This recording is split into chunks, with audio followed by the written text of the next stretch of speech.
What is going on, everybody? Welcome back to the channel. After Sound here, bringing you Splinterlands content every single day. We also stream right here in this channel every Tuesday, Thursday, and Sunday morning, so come by and say hello. This video is also brought to you by two things. Since we don't do any sponsorships here on the channel, I'll go ahead and show them out real quick. The first is my music, which is available anywhere you stream music under the name After Sound. And the second is a new podcast I just launched called Chasing Infinity. It's on my YouTube music channel. Links in the description below. Check it out. Let me know what you think, and I appreciate the support. Okay, let's go ahead and dive into today's topic. And I just want to be fully transparent because let me put it this way. I think I overreacted to the Cryptomancer proposal. Now, obviously, I think there were a lot of things going on over those first couple of days of Uptober, which was actually not really Uptober. And now having had a couple of days to think about it, right? Because I'm recording this on Friday. So 2 nights of sleep, and maybe it's also the green candles. You can see Bitcoin's back up to 61. We're seeing green across the board, which is kind of nice. But what I'm trying to get at here is the main point that nothing really changed. Nothing really changed. There wasn't any new information here. And sure, I know that it was probably quite pressing in the sense we got an insight into maybe how desperate the team is in terms of like their funding situation. But I guess the conclusion that I've come to is that we knew that this was coming. Again, the only revenue that the team is earning right now is on Rebellion packs, and those haven't moved. Right? There's no other way that the team is like earning consistent revenue. They earned some earlier in the year for the Bitcoin halving promo card, and then we gave them 600 million DEC as part of the proposal to help them or to create this Hall of Legends promo, of which they've already used 400 million. Right? We're down to the last 230 million. And sure, Rebellion pack sales have picked up, but that's like $2 a pop, and we're doing a couple hundred packs a day. That's not enough to cover all the different things. Now, I wonder if what ended up happening with this is Matt's, maybe looking at the situation and thinking to himself, hey, there's no appetite for a mini set right now. Again, he hasn't said this, but I'm just saying, we've a lot of the people in the community have been talking about we'd rather move on to the core set and more the next core set. And there was even a proposal, not a proposal, but like a vote done, a poll done earlier.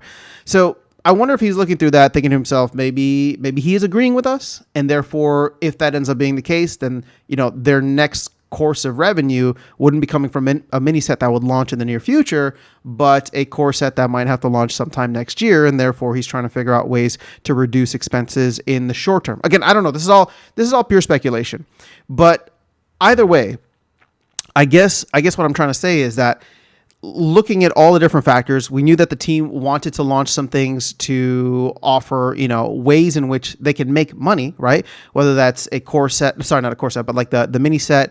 I don't know how much of a thing like this glamour stuff is going to be. Although, you know what, if maybe the glamour thing is not going to happen this year. Now, sorry, I'm not trying to be funny about this. I actually want to. I'm actually trying to be somewhat bullish, or at least somewhat neutral, based on how I reacted to the Cryptomancer proposal, and not just me. I think we all kind of reacted the same way. But maybe some of these sources of revenue that they were thinking might come through before the end of the year aren't really going to be there, right? Land. We found out in the last town hall, like that's not, and even though that's not a source of revenue, that could have been something that drove a lot of, change and volume in the economy, which could have driven asset values up and would have been helpful. Glamour, again, I don't know what to think about that necessarily, but now the mini set, if that's not going to happen, or if, the community doesn't really have an appetite for that. And of course, Rebellion sales, Matt has already resigned himself to saying that we're not going to hit that 1.5 million.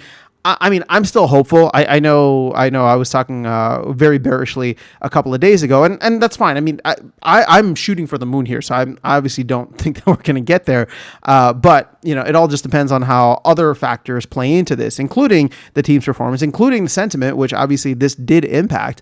But then, of course, the broader market sentiment, and we haven't had Uptober the way that we were hoping. I don't know, where the rest of October is going to go, and part of me is listening to a lot of the analysis now for Q4 not really taking off until after the election, because Well, sorry, not really taking off until like mid-November because of the election and because people might be waiting for another round of rate cuts. And historically, Bitcoin, whatever. I don't need to get into the technical analysis because that's all just astrology for men. But either way, so I'm looking at all these different things and I'm thinking to myself, well, nothing really changed, right? Nothing really changed. Yes, it's not a great situation, but I think we all knew that they weren't in a great situation anyway. So I'm trying not to blow this out of proportion because at the end of the day, the underlying thesis remains the same, right? We are in a situation where the game needs new players. So the focus needs to be on bringing in new players. Now, you can go and have a discussion about whether Cryptomancer should be working on land or not. I think Cryptomancer has addressed that already. I think we even covered that in his response in the last video. But that's a separate issue. I fully understand the argument for and against it. But that's not the issue that is here at hand, right? Like nothing that we do with this proposal, whether it was even proposed or not, was ever going to change the fact that Cryptomancer is going to continue working on land. So the thesis remains the same. Like the underlying direction, everything remains the same. What they're trying to do, right, is reduce expenses, extend the runway, and utilize the DAO funds. Which, here's the thing.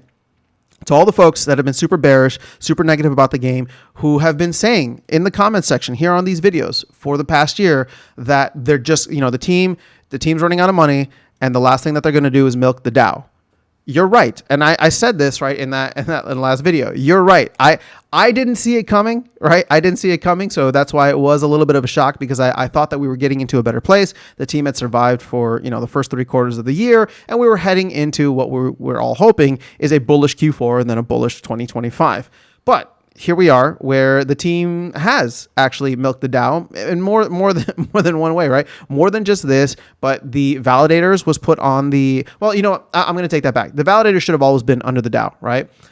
So we can remove that. But, the team coming and doing these sweetheart deals with the DAO, again, you can call that milking. I don't necessarily call that milking. This Cryptomancer thing is where I'm going to I'll draw the line and I'll say that the bears got it right. In that sense, they got it right. They called out something that I didn't think was going to happen, but it did. That being said, on the flip side of this, what are our assets worth if the game goes under? So this is, I think Cryptomancer was the one that said this is the rainy day or something like that. Like we're in a position now where we're trying to find ways to extend the runway with the team that we have.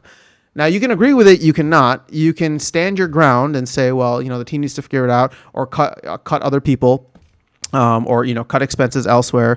Again, that's absolutely your right to choose whether or not you want to, whatever decision you want to make in that. All I'm trying to say is that there's nothing surprising about this, right? There's nothing surprising when you objectively look at it. There's nothing surprising that happened. The team hasn't been making money. They have avenues in which we're hoping that they can launch over the next couple of months, maybe even into next year. But even then, we know that a lot of the projects that they were trying to get out by the end of the year are not happening. Land being a big one. The mini set, which again, I mean, that was just announced to us maybe 2 months ago, but at this point, we don't know what the status of that is. And then Glamour is really the last thing, right? And I have no idea. A, what that's going to look like from a structural standpoint and from a revenue standpoint for the team, and B, what the appetite is like from the community. Like, so the team can put it out and have all these different ways of generating revenue, but are the community members are actually going to buy into it and pay for stuff like that? So again, nothing has fundamentally changed. Really, to me, the only major source of income and driving source of income could be Rebellion, and that's kind of why I'm hoping that as we move towards the end of the year, if a general market uptrend starts to pick, SPS up, people will start to see, hey, there's an opportunity here. Let me grab these cards because the next modern format, right? Once that rotation happens, hopefully sometime next year, there'll be, there'll be some sweet gains, right? There'll be some sweet rewards. But, again, we have to see how all that goes. So ultimately, I guess what I'm trying to say is I want to come back in this video and say, I think I overreacted. Now, that doesn't mean that this isn't a monumental shift, right? This is a monumental shift. We finally got a peek behind the curtain to see that things are a little worse than maybe we had expected. But again, I'm saying that the overreaction was in the simple fact that we should have seen this coming, right? Like pack sales haven't been high, and pack sales have been literally the only thing. So, again, is it a surprise? Yes. Did we overreact? I also think yes. Does it change the fundamental thesis for where we're hoping this game goes in the next 3 to 6 months with the launch of new player experience and marketing to bring, to bring new players in? No, so nothing really changes. So vote your conscience, vote how you feel. I'm not trying to, sway your vote one way or another, but I think looking at this and thinking to ourselves, this just came out of the blue, right? I think if we're being honest with ourselves, we probably should have seen that coming, which is kind of sad to think about, but we should have seen it coming. And I don't know what else is happening behind the scenes now, but hopefully a future town hall or something with Matt will be able to dive into where the team's runway is at more specifically, and how, the team plans to move forward with the DAO so that we're not just getting... So we're not just getting it like a proposal like this. Now, granted, maybe Matt's been talking about it. I don't know. I haven't picked up on that, and maybe that's on me. Maybe that's on the community. I don't know. But obviously, this is going to drive hopefully more in-depth and transparent conversations in the town hall chats in the future. So we'll see how it goes. But that's all I have for you guys in this video. Let me know your thoughts in the comments below. Otherwise, I'll catch you all in the next one and see you around the game. Take care.